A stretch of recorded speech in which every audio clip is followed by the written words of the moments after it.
Hello students, मैं कुमकुम शर्मा। आज future academy में आपका स्वागत है। आज की क्लास में हम क्लास 9th का जो टिश्यू डिस्कस कर रहे थे उसी को फर्दर आगे कंटिन्यू करेंगे। ठीक है। पिछली क्लासेस में हमने प्लांट टिश्यू को बहुत अच्छे से देख लिया था। पिछली क्लास में हमने देखा था कि मेरिस्टेमेटिक टिश्यू क्या होता है, सिंपल परमानेंट टिश्यू क्या होता है। उसमें हमने पेरेन्काइमा, कोलेनकाइमा, स्क्लेरेन्काइमा इन सब को डिस्कस किया था। और कॉम्प्लेक्स परमानेंट टिश्यू में हमने जाइलम, फ्लोएम और उसके एलिमेंट्स को भी डिस्कस कर लिया था। आज की क्लास भी आपके लिए बहुत इंपॉर्टेंट है। अगर आप क्लास 9th के एग्ज़ाम के पॉइंट ऑफ व्यू से देखो तो भी, और प्लस किसी भी कम्पिटेटिव एग्ज़ाम के लिए। ठीक है, तो अब हम स्टार्ट करते हैं आज की क्लास। आज की क्लास में हम क्या पढ़ेंगे? एपिडर्मल सेल्स पढ़ेंगे, प्लस इसके अलावा हम स्टोमेटा पढ़ेंगे। देखो, एपिडर्मल सेल जो है वो दो वर्ड से मिलकर बना है। कौन कौन सा वर्ड है? एक वर्ड होता है एपी, एपी का मतलब होता है अपॉन, और दूसरा वर्ड होता है डर्मा। डर्मा मतलब होती है स्किन। मतलब क्या होता है कि स्किन की जो सबसे ऊपर की लेयर होती है उसे हम क्या बोलते हैं? एपिडर्मल सेल बोलते हैं, एपिडर्मिस बोलते हैं नॉर्मली, या एपिडर्मल बोल सकते हैं। ठीक है। ये पूरे के पूरे प्लांट बॉडी में, जैसे अगर हम अपनी बात करें तो हमारी भी जो ऊपर की लेयर होती है वो क्या होती है? एपिडर्मिस होती है। ठीक है। पूरे के पूरे प्लांट बॉडी में, चाहे हम बात करें स्टेम की, चाहे रूट्स की, चाहे हम किसकी बात करते हैं, लीव्स की बात करते हैं, सब में क्या होता है? एपिडर्मिस जो होता है वो एक आउटर लेयर पाया जाता है। ठीक है। कैसा होगा आप समझिएगा। मान लीजिए हम एक सेक्शन कटिंग करते हैं। ठीक है। एक हम स्टेम को काटते हैं तो कुछ इस तरीके से, ये सबसे आउटर मोस्ट लेयर होती है। ये जो लेयर है ये वाली, इस लेयर को क्या कह सकते हैं? एपिडर्मिस कहते हैं। ठीक है। इस लेयर को क्या बोलेंगे? एपिडर्मिस। इसके अंदर, क्योंकि भाई प्लांट हो तो उसमें क्या होता है? फूड का और वाटर का कंडक्शन होता है। ठीक है। हमने पिछले पढ़ा था जाइलम होगा, फ्लोएम होगा। जाइलम क्या करता है? वाटर का कंडक्शन करता है। जो फ्लोएम होता है वो किसका करता है? फूड का कंडक्शन करता है। तो यहाँ पर भी क्या होते हैं? इसके अंदर आपको इस तरीके से बंडल्स दिखाई देते हैं, जो किसके होते हैं? जाइलम और फ्लोएम के। मान लो एक जाइलम हो गया, दूसरा फ्लोएम हो गया। और इन दोनों को छोड़कर जो भी आपको स्पेस दिखाई दे रहा है, ये जितनी भी जगह आपको क्या हो रही है? दिखाई दे रही है, इसको बोलते हैं ग्राउंड टिश्यू। क्या बोलते हैं इसको? Ground tissue. तो नॉर्मली जब हम स्टेम का या लीव्स का या रूट्स का, ठीक है, हम सेक्शन कटिंग करते तो हमको क्या दिखाई दे रहा है? हमें सबसे बाहर एपिडर्मल टिश्यू दिखाई दे रहा है, एपिडर्मल टिश्यू सिस्टम दिखाई दे रहा है। फिर उसके बाद आपको यहाँ पे क्या दिखाई दे रहा है? वेस्क्यूलर बंडल दिखाई दे रहा है। और इसके अलावा जो भी आपको इसके बीच में दिख रहा है वो सारे के सारे क्या होते हैं? ग्राउंड टिश्यू सिस्टम होता है। आपके लेवल पे ये इतना इम्पोर्टेंट नहीं है, मैं इसको क्यों बता रही हूँ इस चीज़ को समझिएगा। ये जो आपको सबसे बाहर की लेयर दिखाई दे रही है, ये वाली, ये एपिडर्मल टिश्यू सिस्टम, इसी की सबसे बाहर की लेयर क्या होती है? एपिडर्मिस होती है, एपिडर्मिस होती है। ठीक है। तो इस एपिडर्मल टिश्यू सिस्टम की भी जो सबसे बाहर की लेयर होती है वो क्या हो जाएगी? आपकी एपिडर्मिस होती है। अब देखो होता क्या है, ये जो एपिडर्मिस होता है, हमने बताया कि ये क्या होता है? स्किन के सबसे ऊपर की लेयर। तो आप क्या लिख सकते हो? देफॉर्म या देफॉर्म्स। क्या कर रहा है? आउटर लेयर को बना रहा है ना, सबसे बाहर की लेयर को बना रहा है। तो क्या लिख सकते हो? देफॉर्म्स आउटर सरफेस एरिया, लेयर भी लिख सकते हो, ऑफ होल प्लांट बॉडी। पूरी की पूरी प्लांट बॉडी का जो सबसे बाहर की लेयर होती है वो एपिडर्मल सेल्स की ही बनी होती है। तो होल प्लांट बॉडी। ठीक है। अगर मैं आपसे पूछूं कि epidermal tissue system, vascular bundle और ग्राउंड टिश्यू सिस्टम में कौन सा ऐसा टिश्यू सिस्टम है जो एक्सटर्नल इन्वायरमेंट के डायरेक्ट कांटेक्ट में है?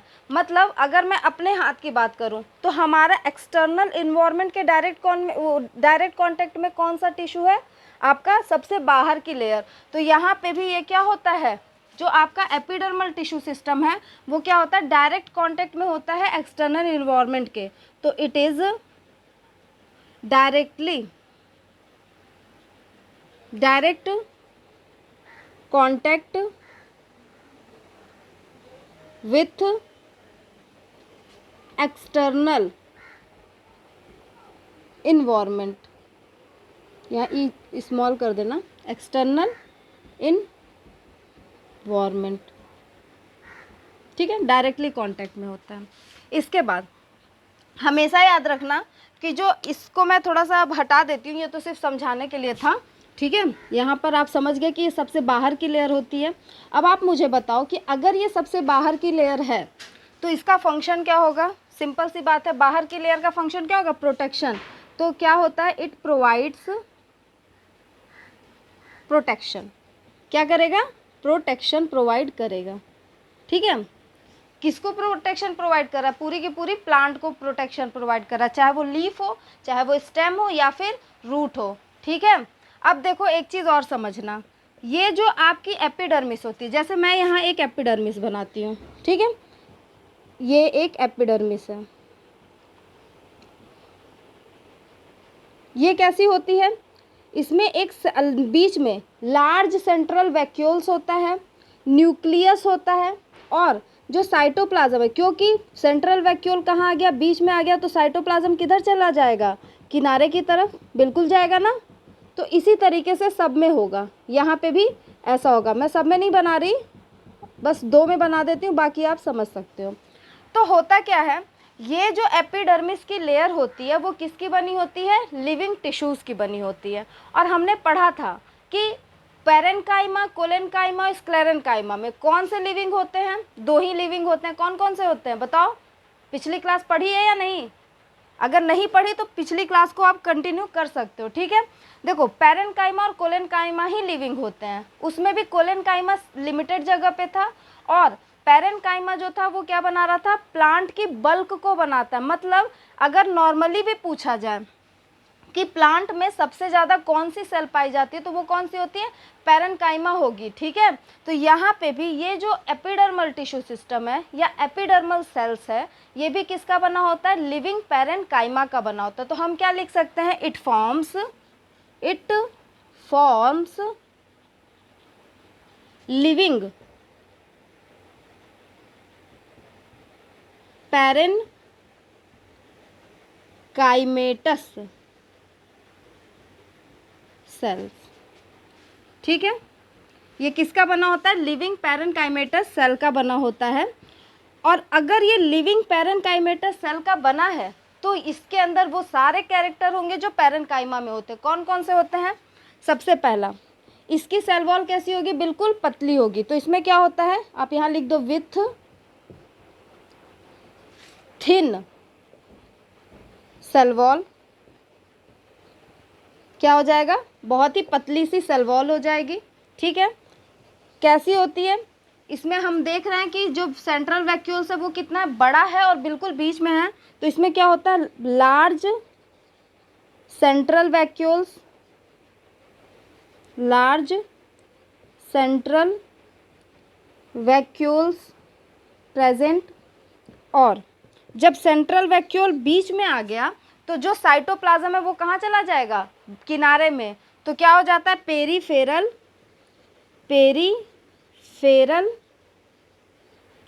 साइटोप्लाज्म लाइनिंग सेल वॉल की लाइनिंग बनाएगा, ठीक है। देख रहे हो किनारे में है तो सेल वॉल के पास में है, तो सेल वॉल की लाइनिंग को बनाएगा। इसके अलावा इसमें आपको एक अच्छा खासा न्यूक्लियस भी देखने को मिलता है। तो आप क्या लिख सकते हो, फोर्थ पॉइंट, प्रोमिनेंट। जब आपको अच्छा खासा दिखे तो प्रोमिनेंट न्यूक्लियस प्रेजेंट, ठीक है। क्या होता है, प्रोमिनेंट न्यूक्लियस प्रेजेंट होता है। एक चीज़ और याद रखना इसमें कि यहाँ पर क्लोरोप्लास्ट एब्सेंट होगा, क्लोरोप्लास्ट एब्सेंट, पूरे के पूरे। ये बड़ा इम्पॉर्टेंट पॉइंट है, पूरे के पूरे। अगर हम नॉर्मली बात करते हैं किसकी, एपिडर्मिस की, तो पूरे के पूरे एपिडर्मिस में मात्र एक ही ऐसी जगह होती है जहाँ पे आपका क्लोरोप्लास्ट प्रेजेंट होता है। कौन सी जगह होती है हम आगे डिस्कस करेंगे। फिलहाल आपको इतना याद रखना है कि इसमें क्लोरोप्लास्ट क्या होता है, एब्सेंट होता है। एपिडर्मिस या एपिडर्मल सेल्स में क्लोरोप्लास्ट क्या होता है, एब्सेंट होता है। ठीक है, अब आप एक चीज़ और समझना, जो एपिडर्मिस होती है यूजुअली वो सिंगल लेयर होती है। क्या होती है? Single layer. और ये बहुत ही इंपॉर्टेंट क्वेश्चन होता है। ठीक है, मैं यहाँ पे इसको लिख देती हूँ। एपिडर्मिस क्या होती है? Epidermal cell, epidermal cells are usually single layer, single layered. ठीक है, क्या होगी? यूजुअली सिंगल लेयर्ड होगी। इंपॉर्टेंट क्वेश्चन है, मैंने स्टार लगा दिया है। एपिडर्मल सेल्स जो होते हैं वो यूजुअली सिंगल लेयर होते हैं। मतलब क्या होता है कि कुछ ना कुछ लोचा है, क्योंकि जब यूजुअली वर्ड लगा दिया मतलब कोई तो है एक्सेप्शंस जहाँ पे ये सिंगल लेयर नहीं होगा। तो याद रखना कि एक्सेप्शंस क्या है? Except Nerium and Ficus. ठीक है, ये दो ऐसे जगह होते हैं जहाँ पर एपिडर्मल सेल्स जो होता है वो मल्टी लेयर्ड हो जाता है। ठीक है, मतलब क्या है? नॉर्मली तो सिंगल लेयर कुछ इस तरीके से होंगे, मान लो ये है, ये एपिडर्मल सेल्स हैं। ठीक है, ये इस तरीके से, इसके अंदर आपका न्यूक्लियस होगा, लार्ज वैक्यूल, मैं नहीं बना रही। लेकिन अगर हम नीरियम या फाइकस की बात करें तो ये मल्टी लेयर्ड, मतलब एक से ज़्यादा लेयर हो सकता है, 2 लेयर हो सकता है 3 लेयर हो। नीरियम तो आप नॉर्मली नहीं देख पाओगे, लेकिन फाइकस को मैं आपको समझाती हूँ। फाइकस में आपका क्या आता है? पीपल आता है, बरगद आता है, ये सारे के सारे किसके एग्जाम्पल हैं? फाइकस के। ठीक है, तो नॉर्मली सिंगल लेयर्ड होती है। अगर आपसे क्वेश्चन पूछेगा जनरल वे में तो आप सिंगल लेयर लगा के आओगे। अगर उसने क्वेश्चन में स्पेशली मेंशन किया नीरियम या फाइकस को तो वो कैसे क्या लगा के आओगे? Multi layer. ठीक है, इंपॉर्टेंट क्वेश्चन है आपके टेट और टीजीटी के पॉइंट ऑफ व्यू से। अब देखो एक चीज़ और समझना, ये जो आपकी क्या इसको आपने नोट डाउन कर लिया होगा, तो मैं इसको थोड़े क्या करती हूँ, इसको हटा देती हूँ। अब हम आगे बात करते हैं। समझना, मान लो आप अपने घर में क्या कर रहे हो? दीवार बना रहे हो। ठीक है, दीवार किसकी बनाओगे? ईंटों की बनाओगे। क्यों बना रहे हो? क्योंकि आपको प्रोटेक्शन चाहिए, कोई भी बाहर की चीज़ अंदर नहीं आनी चाहिए, या अंदर से कोई भी चीज़ ऐसे ही बाहर नहीं जानी चाहिए। तो एक प्रोटेक्शन के लिए आप क्या कर रहे हो? दीवार बना रहे हो। वो जो आप दीवार बनाओगे उसमें क्या चाहिए? आपको प्रोटेक्शन करना है, तो कैसा होना चाहिए? जो दीवार की ईंटें हैं, जो आप दीवार में ईंटें लगा रहे हो वो पास पास होनी चाहिए या दूर दूर होनी चाहिए? मतलब एक ईंटा यहाँ लगा दिया, एक यहाँ, एक यहाँ, एक यहाँ, और बीच में स्पेस छोड़ दिया, ऐसा तो करोगे नहीं नॉर्मली। ठीक है, तो इसी तरीके से, क्योंकि एपिडर्मल सेल्स का फंक्शन क्या था? प्रोटेक्शन देना, तो इसके सेल्स कैसे होने चाहिए? पास पास होने चाहिए या दूर दूर होने चाहिए? आप खुद सोच के बताओ। पास पास होने चाहिए। ठीक है, तो यही चीज़ हम लिख देते हैं। क्या होता है? Epidermal cells are compactly packed. क्या होंगे? बिल्कुल पास पास होंगे। ठीक है, क्यों होंगे? क्योंकि उनको प्रोटेक्शन देना है। तो भाई दूर दूर होंगे तो प्रोटेक्शन नहीं दे पाएंगे, कोई भी अगर फॉरेन पार्टिकल है आसानी से अंदर आ जाएगा।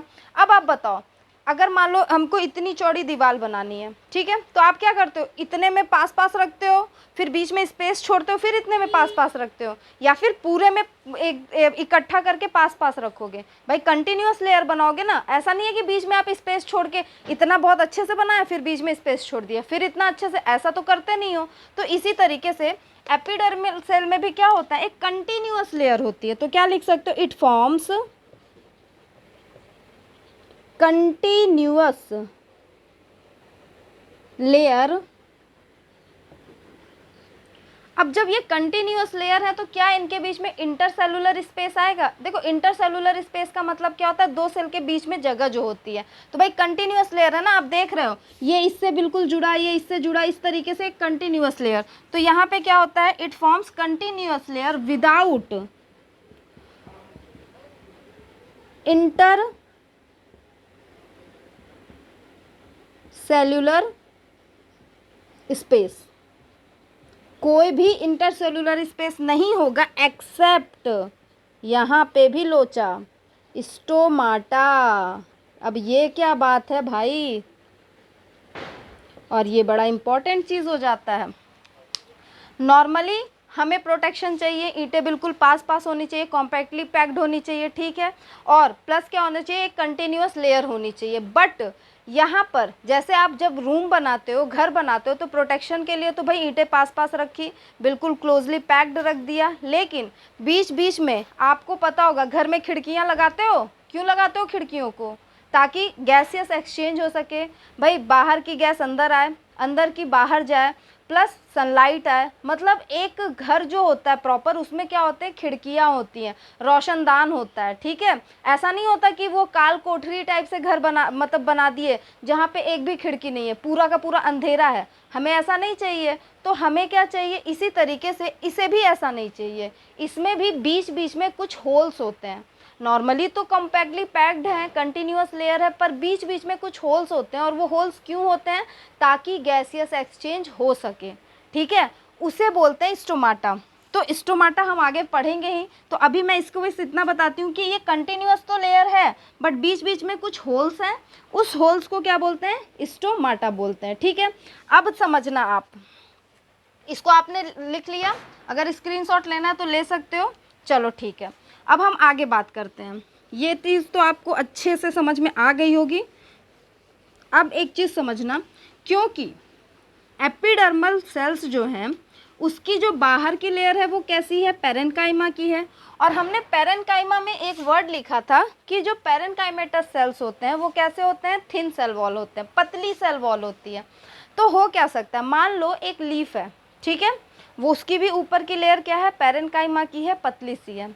अब होगा क्या, जैसे ही मान लो कि क्या हुआ कि भाई बाहर एटमॉस्फेयर में पानी की कमी है और जो पेड़ है उसके पास अच्छी खासे क्वांटिटी में पानी है, तो होगा क्या कि पानी जो होगा वो क्या हो जाएगा, भाई पतली सी लेयर है तो पानी अंदर से मतलब प्लांट से बाहर की तरफ जा सकता है, ठीक है, या बाहर में बहुत ज़्यादा पानी है, पेड़ के पास उतनी नहीं है, तो बाहर का पानी अंदर आ सकता है। अगर पानी, प्लांट का पानी बाहर गया तो क्या होगा, डिहाइड्रेशन हो जाएगा, पानी पेड़ जो है वो सूख जाएगा। भाई उसका पानी तो उसके एक्टिविटी में यूज़ होना चाहिए ना, अब वो एटमॉस्फेयर में अगर चला गया तो उसके काम तो आया नहीं, तो डिहाइड्रेशन से जो पेड़ है वो सूख जाएगा। हमें क्या चाहिए कि पेड़ जो है वो सूखना नहीं चाहिए, ठीक है, हमें क्या करना है कि पेड़ अपनी एक्टिविटीज़ को करता रहे। दूसरा, अगर बाहर से पानी अंदर आ गया तो आप कहोगे ये तो ठीक है ना, बाहर से आ रहा है तो काम तो चला ही ले रहा है, नहीं ऐसा नहीं होता। अगर बाहर से पानी अंदर आया तो क्या होगा कि ये जो सेल्स हैं वो बहुत ज़्यादा पानी को तो ले नहीं सकते, भाई उनकी भी एक लिमिट है ना, अब उससे भी ज़्यादा पानी आ रहा है, तो एक ऐसा टाइम आएगा कि ये सेल्स फूल जाएंगे और फिर बर्स्ट हो जाएंगे, फट जाएंगे। तो दोनों ही कंडीशन क्या है, डेंजरस है। अगर सिर्फ और सिर्फ एपिडर्मल की सेल वॉल रही तो भाई अंदर का पानी बाहर चला जा रहा है, बाहर का पानी अंदर आ जा रहा है, अगर बाहर गया तो पेड़ सूख जाएगा, डिहाइड्रेशन हो जाएगा, अंदर आया तो जो सेल्स हैं वो बहुत एक्सेस अमाउंट में पानी की वजह से फूल कर फट जाएंगे। तो दोनों ही कंडीशन क्या होगी, बहुत ही बेकार हो जाएगी। तो हमें क्या चाहिए, हमें चाहिए कि पानी के लॉस को कम से कम किया जाए, मतलब जो भी लॉस ऑफ वाटर है उसको प्रिवेंट करना है। इसीलिए नेचर ने क्या किया है, इसके ऊपर एक कोटिंग दे दी है इस तरीके से, इसके जो आउटर सरफेस पे है वहाँ पे एक कोटिंग है, और ये जो कोटिंग है मोटी सी है और किसकी बनी हुई है, वैक्स की बनी हुई है, ठीक है, वो कोटिंग जो है वो मोटी सी है और किसकी बनी है, वैक्स की बनी है। ये कोटिंग सिर्फ और सिर्फ आउटर सरफेस पे होगा, क्यों, क्योंकि भाई पानी का लॉस कहाँ से होगा, ऊपर के सरफेस से तो होगा, अंदर के सरफेस में तो कोई दिक्कत नहीं है, ठीक है। तो सिर्फ आउटर सरफेस पे एक कोटिंग होती है, मोटी सी कोटिंग होती है, इसे बोलते हैं क्यूटिकल। क्या बोलते हैं, क्यूटिकल, ठीक है। तो अब हम बात करते हैं किसकी, क्यूटिकल की।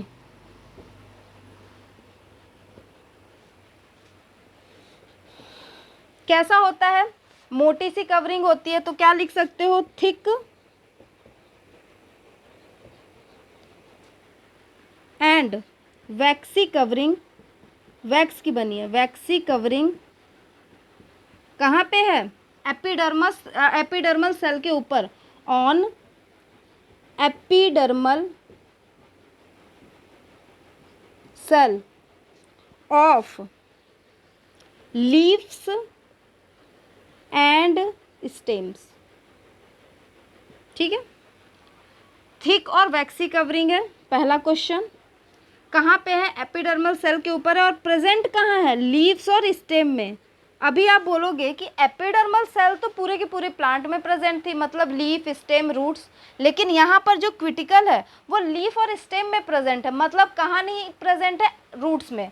तो क्या लिख सकते हो? Absent in roots. रूट्स में क्या होगा? ये एब्सेंट हो जाएगा। ठीक है, ये भी इंपॉर्टेंट क्वेश्चन है कि कहाँ पे एब्सेंट हो जाएगा? रूट्स में एब्सेंट हो जाएगा। अभी आप इसको समझ लोगे कि क्यों एब्सेंट होगा। पहले हम इसके फंक्शंस को लिखते हैं। क्या होता है फंक्शंस? सबसे पहला, ये क्या कर रहा है? जो भी वाटर लॉस है उसको प्रिवेंट कर रहा है, तो इट प्रिवेंट्स। पहला फंक्शन क्या होगा? It prevent loss of water, loss of water. ठीक है, ये वाटर लॉस को क्या कर रहा है? प्रिवेंट कर रहा है। इसके अलावा क्योंकि ये जो क्यूटिकल होती है ना वो थोड़ी सी चिपचिपी होती है, तो क्या होता है कि जब भी कोई फॉरेन पार्टिकल्स आएगा तो ये क्या करेगा? उसको बाहर ही ट्रैप कर लेगा, पकड़ के उसको मार डालेगा, अंदर नहीं आने देगा। इससे क्या होगा? जो भी फॉरेन पार्टिकल्स है उनका जो आक्रमण हो रहा है प्लांट के ऊपर, उससे वो उसका क्या कर रहा है? बचाव कर रहा है। तो ये क्या करता है? इट प्रोवाइड्स प्रोटेक्शन अगेंस्ट, किसके अगेंस्ट में? Invasion by parasitic fungal infection या fungus. Parasitic fungus, normal foreign particles भी लिख सकते हो। ठीक है, और क्या करता है? जो मैकेनिकल इंजरीज होती है उससे भी प्रोटेक्शन देता है। And mechanical injuries. ठीक है, तो क्या कर रहा है ये? नॉर्मली हमने पढ़ लिया कि ये क्या करता है। पहला तो फंक्शन होता है कि लॉस ऑफ वाटर को प्रिवेंट करता है, प्लस जो भी फॉरेन पार्टिकल्स आते हैं उनसे पेड़ की रक्षा करता है, मतलब कहीं ना कहीं ये डिफेंस का भी फंक्शन ऑर्गेनाइज कर रहा है, और जो भी मैकेनिकल इंजरीज होंगी उससे उसको प्रोटेक्ट कर देता है। अब हमने पढ़ा था कि ये कहाँ पे एब्सेंट होता है? रूट्स में। अब इस चीज़ को समझना, एक्चुअली क्या होता है, हमें पता है कि रूट्स का फंक्शन क्या होता है कि रूट्स जो होते हैं वो वाटर को एब्जॉर्ब करते हैं, और ये वैक्सिंग कवरिंग जो है इसकी, ये जो वैक्स होता है, मोम का काम क्या होता है? मोम जो होता है, अगर मान लो आप एक मोम की प्लेट ले लो, उसके ऊपर पानी डालो तो पानी नीचे नहीं जाएगा, ठीक है, या फिर मोम की एक पानी रखो और उसके ऊपर मोम को रख दो तो पानी जो है वो ऊपर नहीं आ सकता है। ठीक है, मतलब मोम जो होता है वो इम्परवियस होता है वाटर के लिए। अगर ये लेयर, क्यूटिकल की लेयर आपके रूट्स में भी प्रेजेंट हो, जैसे मान लो ये रूट है, ठीक है, ये रूट है, अब इसमें क्यूटिकल की लेयर आ गई, तो रूट का तो फंक्शन क्या है? वाटर को एब्जॉर्ब करना। अब वाटर आएगा तो अंदर ही नहीं जा पाएगा, तो इस तरीके से तो रूट्स का जो फंक्शन है वही क्या हो जाएगा? इनहिबिट हो जाएगा, रुक जाएगा। तो क्या हमें ऐसा चाहिए? नहीं चाहिए, इसीलिए रूट्स में ये क्या होते हैं? एब्सेंट होते हैं। आई होप आप यहाँ तक चीज़ों को समझ चुके होंगे। अब एक चीज़ समझना, अब हम बात करेंगे किसकी? स्टोमेटा की। ठीक है, हमने बताया था कि नॉर्मली जो एपिडर्मल सेल्स होते हैं उनकी एक कंटिन्यूअस लेयर होती है, मतलब वो एक दूसरे के साथ क्या होते हैं? कंटिन्यूअसली जुड़े होते हैं, कॉम्पैक्टली पैक्ड होते हैं। ठीक है, लेकिन बीच बीच में जिस तरीके से घर में खिड़कियां होती हैं, भले घर में क्या होता है, ईंटें तो पास पास होते हैं ताकि बाहर के लोग अंदर ना आ सकें, किसी भी तरीके का इन्वेजन ना हो, लेकिन फिर भी बीच में खिड़कियां तो होती है ना, किस लिए होती हैं? गैसियस एक्सचेंज के लिए। उसी तरीके से इनमें भी क्या होते हैं? होल्स होते हैं, ताकि क्या हो सके? गैसियस एक्सचेंज आसानी से हो सके। ठीक है, तो अब हम बात करते हैं किसकी? स्टोमाटा। तो चलो स्टार्ट करते हैं। क्या? स्टोमाटा। मान लो ये एक एपिडर्मल सेल्स है, मान लिया, चलो क्या है ये? एपिडर्मल। ये सेंट्रल लार्ज वैक्यूल, ये न्यूक्लियस, यहाँ पे पेरीफेरी की तरफ क्या हो जाएगा? साइटोप्लाज्म। ये सारी बातें हमने डिस्कस कर ली हैं। यहाँ भी ऐसा ही कुछ होगा, इस जगह पे भी कुछ ऐसा ही होगा।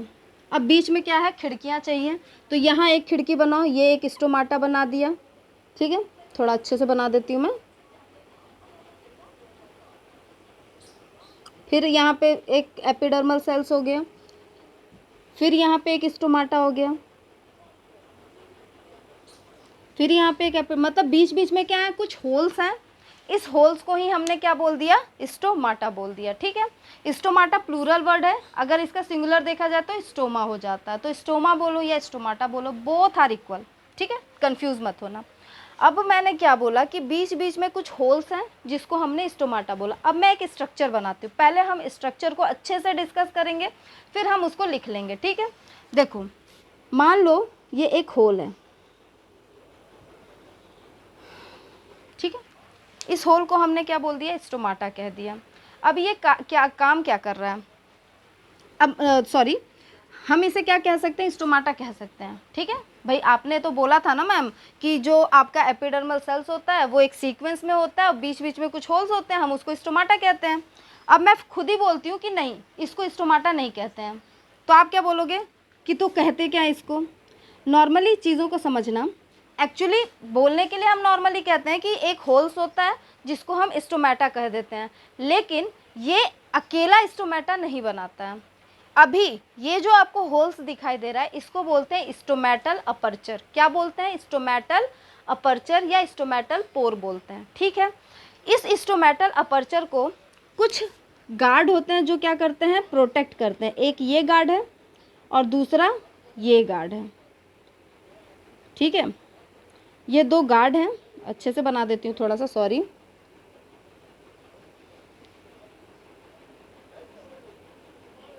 ये दोनों क्या करते हैं, इस स्टोमेटल अपर्चर को क्या करते हैं, प्रोटेक्ट करते हैं।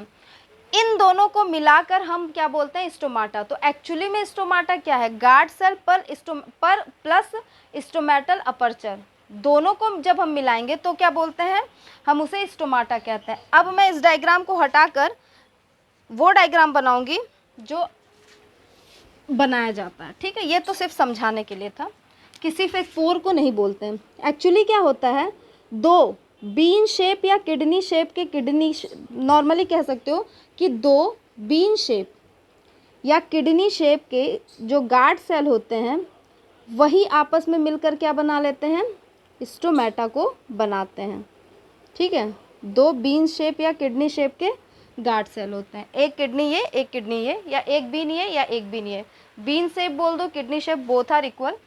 इसके बीच में इसको क्या बोलेंगे, हमने क्या बोला था, स्टोमेटल अपर्चर या फिर पोर। और ये क्या है, दोनों इसको प्रोटेक्ट कर रहे हैं। प्रोटेक्ट करने वाले को क्या बोलते हैं, गार्ड बोलते हैं ना। तो गार्ड सेल्स, आसान है समझना, प्रोटेक्शन दे रहे हैं इसको, इसीलिए इसको गार्ड सेल कह देंगे। इसमें आपको कहीं कहीं पे गार्ड सेल के अंदर ही आपको क्या देखने को मिलेगा, chloroplast. Very very important question. क्यों, हमने बताया था कि एपिडर्मिस में, पूरे एपिडर्मिस में कहीं भी क्लोरोप्लास्ट नहीं मिलता एक्सेप्ट वन प्लेस। वो वन प्लेस क्या है, स्टोमाटा। स्टोमाटा भी स्पेशली कहाँ मिल रहा है, गार्ड सेल के अंदर। ठीक है, तो अगर क्वेश्चन आपसे पूछे कि क्लोरोप्लास्ट कहाँ होता है, तो स्टोमाटा में होता है। स्टोमाटा में भी पर्टिकुलर आपसे अगर कोई पूछे तो वो कहाँ होता है, गार्ड सेल के अंदर होता है। ठीक है, अब देखो ये गार्ड सेल का काम क्या होता है। ये जो गार्ड सेल होता है वो इस स्टोमेटल अपर्चर या इस स्टोमेटल पोर की ओपनिंग और क्लोजिंग को क्या करता है, रेगुलेट करता है। मतलब किस समय इसको बंद होना है, किस टाइम पे इसको खुलना है, ये कौन बताएगा, गार्ड सेल बताएगा। जैसे घर में किसको आना है किसको जाना है, ये कौन डिसाइड करता है, कौन इस चीज़ को मेंशन कर ध्यान देता है, वो होता है गार्ड सेल। इसी तरीके से यहाँ भी होता है। नॉर्मली डे टाइम में जो स्टोमाटा होती है वो क्या होती है, ओपन होती है, और नाइट टाइम में क्या होती है, यहाँ मैं लिख देती हूँ, डे टाइम में स्टोमाटा क्या होता है, स्टोमाटा ओपन। ठीक है, और नाइट टाइम में क्या होता है, स्टोमाटा क्लोज। ठीक है, मतलब डे टाइम में खुला रहता है, नाइट टाइम में बंद हो जाता है। ठीक है, ये आपका गार्ड सेल है, ये आपका क्या है, पर्टिकुलर क्लोरोप्लास्ट है। अब समझना होता क्या है कि जब पानी अंदर आता है, वाटर जब अंदर आएगा, ठीक है, मतलब मान लो यहाँ से पानी अंदर आया, इधर से अंदर आ रहा है पानी, जब पानी अंदर आता है इसको बोलते हैं एंडो ऑस्मोसिस। अंदर एंडो, अंदर एंडो, तो क्या होता है जब एंडो ऑस्मोसिस होता है, एंडो ऑस्मोसिस, तो क्या होता है जब एंडो ऑस्मोसिस पानी अंदर आया, जैसे मान लो मैं इसको समझाती हूँ आपको, मान लो ये आपका स्टोमेटा है, अभी बिल्कुल बंद है, ठीक है, और इसके बाहर क्या है आपका गार्ड सेल है। जैसे ही पानी अंदर आया गार्ड सेल फूलेगा, जब गार्ड सेल फूलेगा तो वो क्या करेगा, एक प्रेशर एक्सर्ट करेगा, प्रेशर के कारण स्टोमेटा कैसा हो जाएगा, ओपन हो जाएगा। भाई आप इसको इमेजिन करना, फील करना, यहाँ पे गार्ड सेल, यहाँ भी गार्ड सेल, पानी अंदर आया, गार्ड सेल फूला, फूलने पे जो इसकी वॉल इससे अटैच थी, क्योंकि भाई बना तो गार्ड सेल से ही है ना, तो वो जब फूलेगा तो फूलते फूलते स्ट्रक्चर कुछ ऐसा हो जाएगा, मतलब स्टोमाटा ओपन हो जाएगा। तो जब एंडो ऑस्मोसिस होता है, वाटर जब क्या होता है गार्ड सेल के अंदर जाएगा, वैसे ही क्या होगा, स्टोमाटा ओपन हो जाएगा। और जब एक्सो ऑस्मोसिस, मतलब जब वाटर क्या होगा, बाहर जाएगा, मान लो इधर से बाहर जा रहा है, इसे बोलते हैं एक्सो ऑस्मोसिस। आसान है, एग्जिट, एग्जिट मतलब क्या होता है, कहीं से बाहर निकलना, तो एग्जिट से एक्सो ऑस्मोसिस याद रखेंगे। तो जब बाहर जा रहा है तो धीरे धीरे फिर स्टोमाटा अपने प्लेस पे आएगा। भाई पहले पानी अंदर आया तो स्टोमाटा ओपन हो गया, अब जब पानी बाहर जाएगा धीरे धीरे धीरे धीरे स्टोमाटा फिर से अपनी जगह पे आ जाएगा, पिचक जाएगा, तो इसे बोलते हैं क्लोज, ठीक है। तो क्या होता है जब एंडो ऑस्मोसिस होता है, पानी अंदर आता है, तो गार्ड सेल जो होता है वो स्वेलो हो जाता है, टर्जिड हो जाता है, जिसकी वजह से वो ओपन हो जाता है। जब पानी बाहर जाता है, एक्सो ऑस्मोसिस होता है, तो गार्ड सेल क्या होता है, फ्लैशिड हो जाता है, चिपक जाता है, जिसकी वजह से जो स्टोमेटा होता है वो क्लोज हो जाता है, ठीक है। तो आपको समझ में आ गया एंडो ऑस्मोसिस और एक्सो ऑस्मोसिस, ठीक है। अब देखो क्या होता है, ये जो गार्ड सेल होते हैं इनके बाहर कुछ एसेसरी सेल्स भी होते हैं, इस तरीके से एसेसरी सेल्स, मैं चाहे तो यहाँ पे फिर से बना देती हूँ, वैसे बस आप समझ लो एसेसरी सेल्स इस तरीके से, इसको क्या बोलते हैं, accessory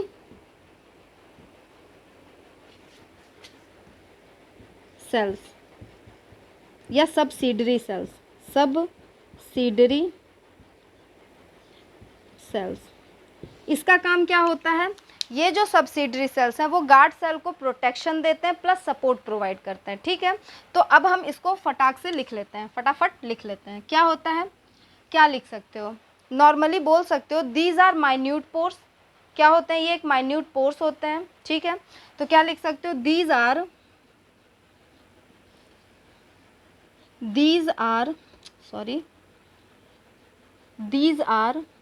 minute pores.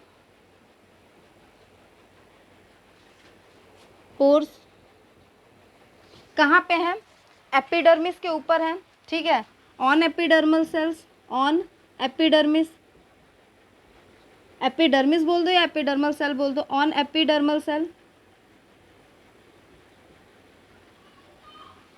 Sales of leaves and stems. क्या बोला मैंने कि लीव्स और स्टेम पे प्रेजेंट होते हैं, ठीक है। ये जो स्टेम होते हैं वो कुछ ही जगह होते हैं, तो सम स्टेम भी लिख सकते हो।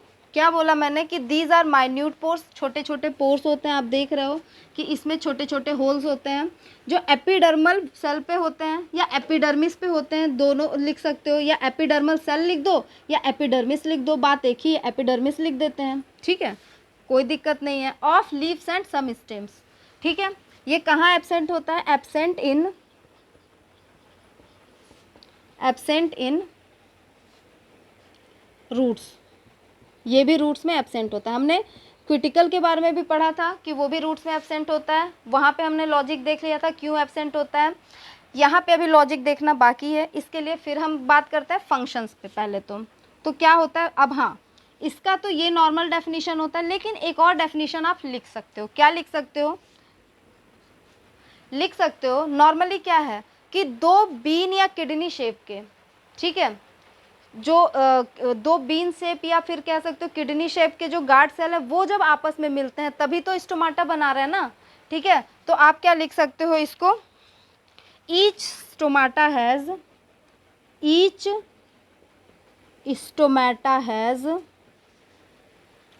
टू किडनी,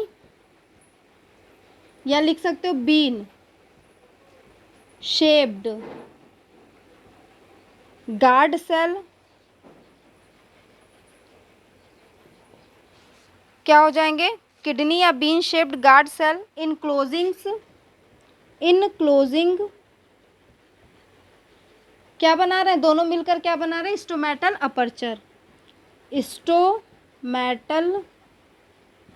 अपर्चर, ठीक है। तो डेफिनेशन ये भी सही है, डेफिनेशन ये भी सही है, लेकिन बेटर डेफिनेशन क्या होगी ये, क्योंकि देखो वहाँ होल्स एक्चुअली में क्या है, दो किडनी शेप ही तो मिलकर वो बीच का होल बना रहे हैं ना, अलग से कोई होल नहीं है, मैंने आपको पहले ही समझाया उस चीज़ को, ठीक है। अब देखो इसके बारे में फंक्शंस लिखना है जो बहुत इंपॉर्टेंट है, इसका जो फंक्शंस होता है वेरी वेरी इंपॉर्टेंट। सबसे पहला फंक्शन, नॉर्मली हमने क्या बताया था, घर में खिड़कियां क्यों लगाते हैं, ताकि गैसेस एक्सचेंज हो सके, बाहर की हवा अंदर, अंदर की हवा बाहर आ सके, ठीक है। तो यहाँ पे भी वही काम होता है कि स्टोमेटा क्या करेगा, पहला क्या करता है, helps in gaseous exchange, gaseous exchange में क्या करेगा, हेल्प करेगा। अब एक चीज़ समझना, अगर मैं आपसे कहूँ कि आपकी बॉडी जो है मतलब आप कैसे गैसेस एक्सचेंज करते हो, तो आप क्या बोलोगे कि नॉर्मली क्या होती है, जो नॉस्ट्रिल्स होती हैं, मतलब जो नाक होता है, इसके थ्रू हम गैसेस एक्सचेंज करते हैं, ठीक है। इसी तरीके से इनमें भी गैसेस एक्सचेंज हो रहा है। अब देखो क्या होता है कि जो गैसेस एक्सचेंज होता है, ठीक है, नॉर्मली आप क्या करना, आपने शायद नोटिस, हर कोई नोटिस किया होगा, बट कभी ध्यान न दे तो अब आज जाके देखना कि जब आप क्या करते हो, मुंह को बंद करते हो और मिरर के सामने जाकर आप अपने सांस को बाहर की तरफ छोड़ते हो, तो जब गैसेस एक्सचेंज हो रहा है, क्योंकि बॉडी से गैस बाहर जा रहा है, ठीक है, तो उस टाइम पे उस मिरर पे कुछ भाप बन जाता है, कुछ steam, water vapour like structures दिखते हैं। तो होता क्या है, जिस समय आप गैसेस एक्सचेंज करते हो, आप चाहो या ना चाहो, लेकिन कुछ वाटर जो होता है वो in the form of vapour, वो क्या होता है, बॉडी से बाहर निकल जाता है। मतलब गैसेस एक्सचेंज के टाइम पे पानी के ड्रॉपलेट्स बाहर निकलेंगे ही निकलेंगे, कंफर्म है। और वो किस फॉर्म में होते हैं, वेपर के फॉर्म में होते हैं, ठीक है। इसी तरीके से क्योंकि यहाँ भी क्या हो रहा है, गैसेस एक्सचेंज हो रहा है, तो जिस टाइम पे गैसेस एक्सचेंज होता है उस टाइम पे कुछ, मैंने क्या बताया कि वाटर जो वाटर होता है वो in the form of water vapour, वो भी कहीं ना कहीं क्या होता है, बाहर निकलता है। तो वाटर वेपर के फॉर्म में गैसेस एक्सचेंज के टाइम पर ही क्या होता है, कुछ वाटर बाहर निकल जाता है। इसीलिए इसके साथ साथ एक और फंक्शन यहाँ पे ऑर्गेनाइज हो जाता है, उसे बोलते हैं ट्रांसपीरेशन। तो ट्रांसपीरेशन करना नहीं था इसको, बट हो गया। क्यों हुआ, गैसियस एक्सचेंज हो रहा है, कुछ वाटर वेपर के फॉर्म में बाहर निकलते ही निकलते हैं, तो ट्रांसपीरेशन भी हो गया, ठीक है। तो ये चीज़ें आपको बहुत अच्छे से ध्यान रखनी है कि क्या होता है इसका फंक्शन। अब एक चीज़ और समझना जो आपके काम की है, वो क्या होता है कि ये जो बीन या किडनी शेप की स्ट्रक्चर होती है, ये क्लास 9th के लिए इतनी इम्पोर्टेंट नहीं है, लेकिन एक्स्ट्रा इन्फॉर्मेशन है जो टीजीटी पीजीटी प्लस आपके टेट एग्ज़ाम के लिए जो साइंस के स्टूडेंट हैं उनके लिए इम्पॉर्टेंट है। तो मैं लिख देती हूँ, ये जो एक्चुअली स्ट्रक्चर है बीन या किडनी शेप की जो स्टोमा गार्ड सेल है, ये स्ट्रक्चर डाइकॉट लीव्स की है। किसकी होती है, डाइकॉट लीव्स की होती है, ठीक है, डाइकॉट लीव्स की होती है। और यहाँ मैं बता देती हूँ कि जो मोनोकॉट होते हैं, मोनोकॉट, उनमें ऐसा नहीं होता, उनमें क्या होता है, वहाँ पर मैं इसको हटा के यहाँ पे बताती हूँ, उनमें डंबल शेप का गार्ड सेल पाया जाता है, कुछ इस तरीके से, ठीक है।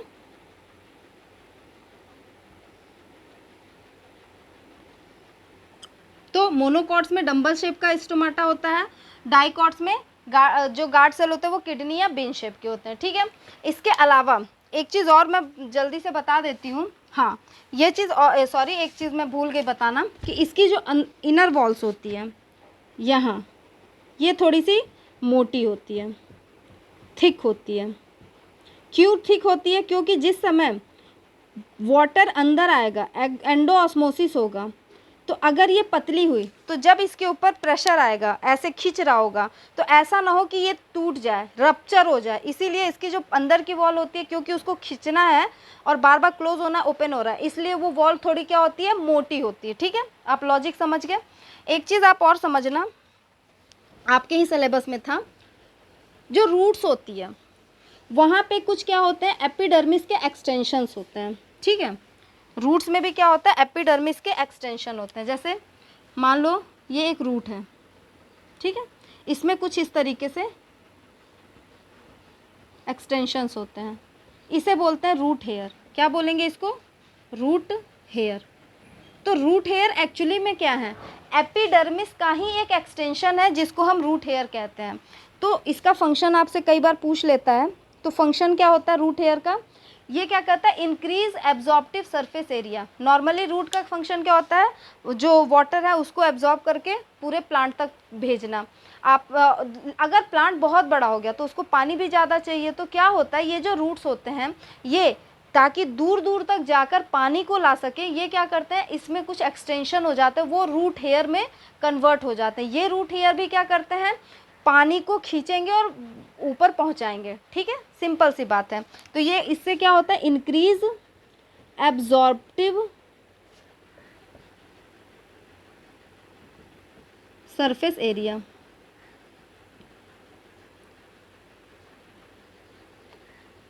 ठीक है, एब्जॉर्ब करने वाला जो सरफेस एरिया उसको ये इंक्रीज कर देता है, ताकि ज़्यादा से ज़्यादा वाटर को क्या किया जा सके, लिया जा सके। आपने देखा होगा जितने बड़े बड़े पेड़ होते हैं उनकी रूट्स उतनी दूर तक फैली होती, क्यों, ताकि ज़्यादा से ज़्यादा पानी को क्या कर सके, वो एब्जॉर्ब कर सके। उसी तरीके से उनमें बहुत लंबे लंबे रूट हेयर भी होते हैं, नॉर्मली ये छोटे छोटे ही होते हैं। ठीक है, तो आप इस चीज़ को समझ लेना, ये भी क्वेश्चन पूछा जाता है, आपके टेट में भी पूछा जाता है, TGT PGT में भी पूछा जाता है। तो यहाँ पर हमारा एपिडर्मल सेल और स्टोमाटा कंप्लीट होता है। कल की क्लास में हम एनिमल टिश्यू को प्लस नर्वस टिश्यू को पढ़ेंगे, और यहाँ उसको पढ़ने के बाद हमारा ये चैप्टर कंप्लीट